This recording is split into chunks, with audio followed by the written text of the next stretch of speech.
make more money. It's what we do.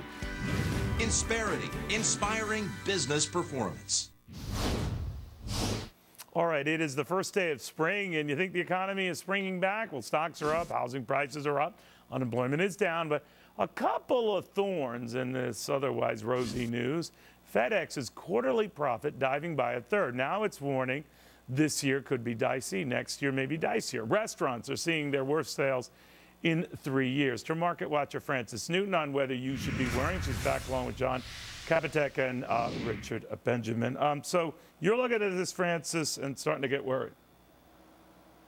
Absolutely. It's ancient Dow theory. Since when are costs, since when is cost cutting equal profits or equal prosperity? It does equal profits in some cases, but not prosperity. Here we're seeing that shoe sort of kind of maybe start to drop.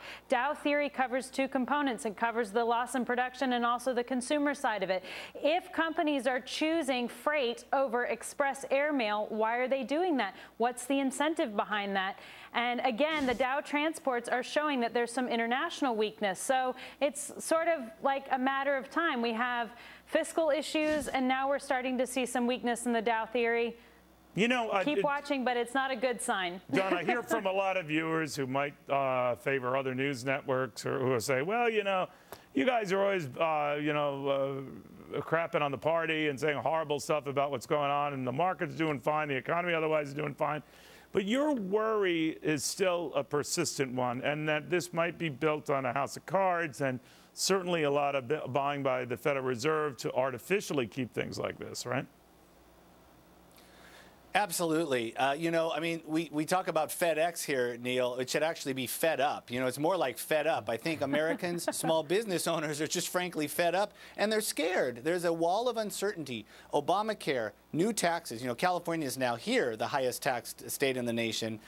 We got regulations, lawsuits. So a small business owner is just scared. Now they're digging their heels in, and this is just a classic sign of how scared a small business owner, and frankly an American, is to spend the hard-earned dollars. They're trying to, it's not just on shipping and delivery, they're just holding back on hiring, expansion, maintenance. They're just scared. So they're digging in. Many call it maintenance mode. We just call it fear and uncertainty. Richard, what I've seen is a lot of companies that are not in FedEx's sort of dire situation, if you want to call it that, are doing weird things with their money. In other words, when they do splurge, they're splurging kind of on themselves and their shareholders, which no one should begrudge.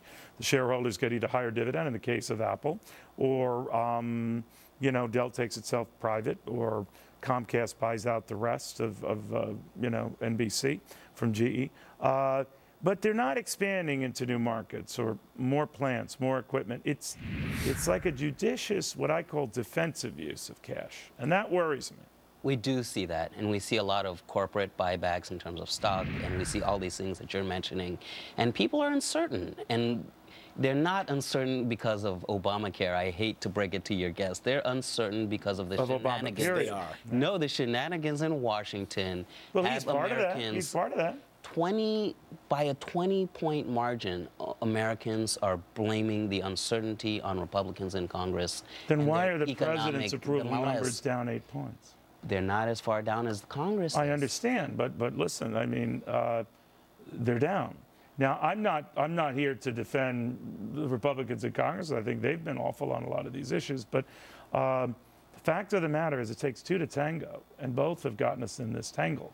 And I'm just wondering if neither really sees the need to address these issues or the urgency of these issues, those numbers are going to steadily go even more. It's a problem. It's a vicious cycle because people are uncertain. Yeah, but we're caught in the economy. Yes, exactly. And then the economy doesn't do well, and then Congress starts more shenanigans. And so part of it isn't. I don't like when you say understand why people are nervous, right? Of course I can. Of course I can. Wages also aren't up. Right. Productivity's up, but wages are stagnating. That's another economic indicator that we need to pay attention to. But you just want to throw more money at it. No, I don't. Yes, you do. No, I don't. Okay, I don't. I would raise the minimum wage. No, God bless Elizabeth we got plenty Warren. of money to do that, right? But I don't just want to throw money at it, Neil. There are, wonderful things that we can be doing, but it's not Obamacare. Like burning the money instead.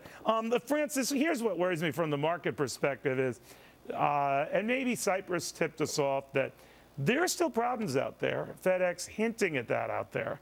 It's not alone saying that. And maybe this idea, I'm not saying we have another meltdown, but there are worries that justifiably get people to pull in a little bit, right?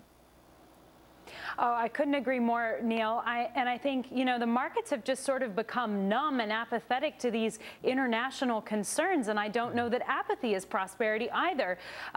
Yes, obviously, you know, in our modern times, America is completely codependent, as are the other countries around the world, and we are starting to see some signals that there are some weakness. And then in this country, we do have fiscal problems, and blaming the Republicans is the easy thing to do. And if someone thinks that Obamacare is not related to this, to me, I don't understand that, because Obamacare costs a lot. And if he thinks that Obamacare and the costs intrinsic in Obamacare aren't related to Main Street and Wall Street. But John, I think business guys like you and others, you need something to look forward to. Like individuals need something to look forward to. That's what makes you spend. That's what makes your members spend. That's what makes all of us spend. And when we get nervous, we don't do that, right?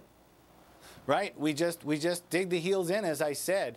And I think what our elected officials just fail to observe and do, Neil, is just really respect where people are coming from. And frankly, stop taxes, stop regulations, fewer lawsuits. Let's help get small business out of the hole they're in.